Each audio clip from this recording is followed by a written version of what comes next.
అమరజీవి పొట్టి శ్రీరాములు గారి వర్ధంతి సందర్భంగా రాష్ట్ర ప్రభుత్వ ఆదేశాల మేరకు అలాగే గౌరవ ముఖ్యమంత్రి శ్రీ నారా చంద్రబాబు నాయుడు గారు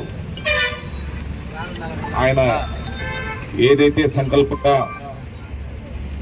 భాషా ప్రయుక్త రాష్ట్రాలుగా ఏర్పడాలని చెప్పేసి ఒక మహాసంకల్పంతో ఆయన అమరజీవిగా మారాడు.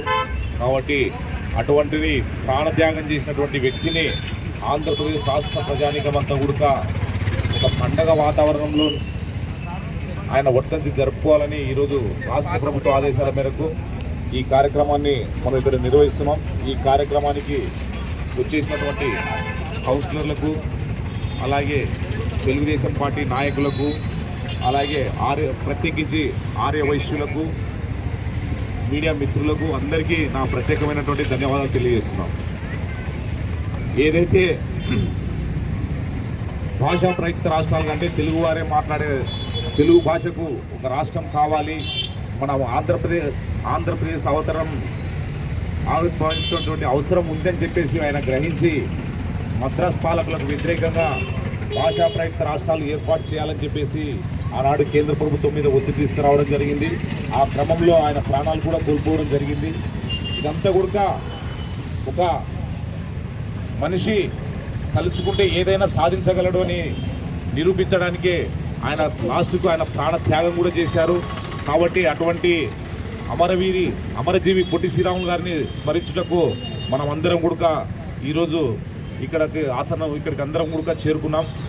కాబట్టి ఆయన చేసినటువంటి సేవల వల్లనే భాషా ప్రయుక్త రాష్ట్రాలుగా ఈరోజు ఆంధ్రప్రదేశ్లో అవతరించాయి. అటువంటి మహానుభావుడిని మనం స్మరించుకోవాలని చెప్పి ఈరోజు రాష్ట్ర ప్రభుత్వం శ్రీ నారా చంద్రబాబు నాయుడు గారు ఒక పండుగ చేసుకోవాలి, ఆయన వర్ధంతి కూడా అందరికీ గుర్తునివ్వాలి, ఆంధ్రప్రదేశ్ రాష్ట్ర ప్రజానికంతా కూడా ఒక స్ఫూర్తినివ్వాలి, భావితరాల భవిష్యత్తుకు గత పాలకులు గతంలో చేసినటువంటి త్యాగాలనంతా కూడా మనం స్మరించుకోవాలనే ఒక ముఖ్య ఉద్దేశంతోనే ఈరోజు ఈ కార్యక్రమాన్ని అన్ని కూడా నిర్వహిస్తున్నాం.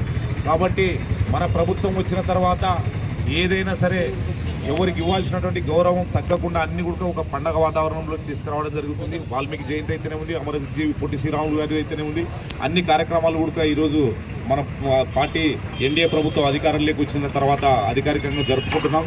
కాబట్టి అటువంటి మహానుభావుని ఈరోజు మనము ఏదైతే మనం కొంత బాధపడాల్సినటువంటి అవసరం ఉంది. ఆనాడు ఆయన సాధించినటువంటి ఆంధ్రప్రదేశ్ రాష్ట్రము ఈరోజు తెలుగువారు 2 రాష్ట్రాలుగా ఉన్నాం. కానీ ఎక్కడున్నా సరే తెలుగువారంతా కూడా బాగుండాలనే ముఖ్య ఉద్దేశంతో తలుచుకుంటూ ఈరోజు మనం అమరజీవి పొట్టి శ్రీరాములు గారి ఆత్మ శాంతి చేకూరాలని ఆ భగవంతుని ప్రార్థిస్తూ సెలవు తీసుకుంటాం.